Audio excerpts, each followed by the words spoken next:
Hello B.El.Ed second year students, हम लोग अकबर के बारे में पढ़ रहे थे।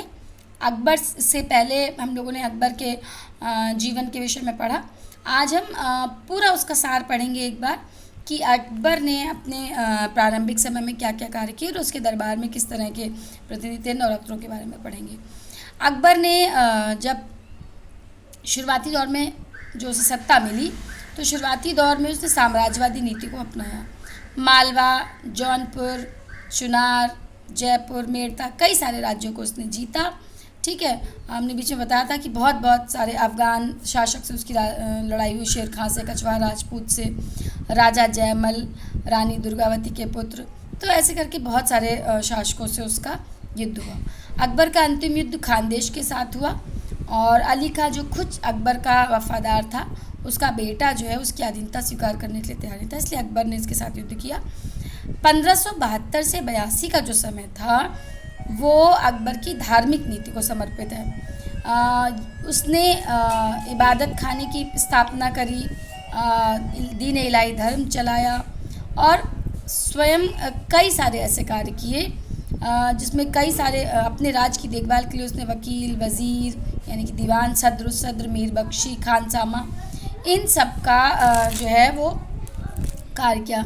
वज़ीर प्रशासनिक मामलों के अतिरिक्त वित्त विभाग भी देखते थे।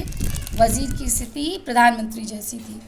और उसके साथ दीवान खालसा, दीवान तन, मुस्तौफ़ी, वाक़या नवीस, मुशर्रिफ, इस तरह के अनेक प्रशासनिक अधिकारियों का उसने प्रचलन किया अपने दरबार में। काज़ी उल क़ज़ात जो कि प्रधान न्यायाधीश माना जाता था, उसका पद बनाया और मुफ्ती उसके सहयोग का कार्य करता था। मुहतसबी जो मुहतसिब था, ये भी एक पद था। इसका कार्य था कि राज की जनता जो है वह नियमों का पालन कर रही है ठीक से या नहीं कर रही है। इसके अलावा मीर आतिश दरोगाए तोपखाना का प्रधान होता था। दरोगाए डाक चौकी जो कि सूचना और गुप्तचर विभाग का प्रमुख अधिकारी था। मुंशी का काम जो है करता था। अकबर की सेना के संगठन में मनसबदारी व्यवस्था थी। इस व्यवस्था के आधार पर प्रत्येक सरदार और सैनिक पदाधिकारी मनसब का पद निश्चित किया गया था। और उसने मनसबदारों की भी 2 श्रेणियां बनाई, जात और सवार। अकबर की सेना में मनसबदारों की सेना के अतिरिक्त आदि, दाखिली, इन सारे सैनिकों की टुकड़ियां भी थीं। भूमि और राजस्व व्यवस्था में भी अकबर ने महत्वपूर्ण सुधार किए। खालसा, जागीर, जमींदारी, इनाम, इन सारी और सुयूरघल में उसने अपनी राज्य व्यवस्था यानी कि भूमि व्यवस्था को विभाजित कर रखा था। राज्य की ओर से धार्मिक व्यक्तियों, विद्वानों के लिए वजीफ़ा, इनाम इत्यादि की भी व्यवस्था थी और ज़मीन भी दान के रूप में दी जाती थी। अकबर ने ज़मीन की 4 श्रेणियां बनाई: पोलस, पड़ती, छज्जर और बंजर।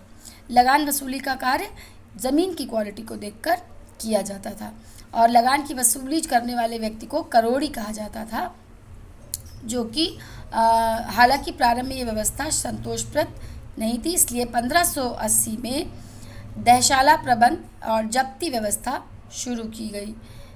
कई सारे ऐसे बहुत सारे ऋण भी दिए गए। उसके बाद जो सूबे का प्रशासन होता था, सूबेदार और सिपहसालार करता था। सूबे के अन्य अधिकारियों में बख्शी, सद्र, काजी, मीर अदल और मुफ्ती थे। कोतवाल, मीर बहार जो कि चुंगी वसूल किया करते थे और वाक़या नवीस भी प्रशासन में सूचना और सहायता पहुंचाते थे। जो सरकारी सर्वोच्च पद था वो फौजदार कहलाता था, पदाधिकारी। इसके अतिरिक्त परगना के शासन की जिम्मेदारी शिकदार, आमिल कौन होता था? भूमि व्यवस्था और लगान संबंधी कार्य देखने वाले को आमिल कहा जाता था, मुंसिफ जिसे कहते हैं। इसके अतिरिक्त फोतेदार, कोषाध्यक्ष और लेखक भी यहाँ पर रहते थे।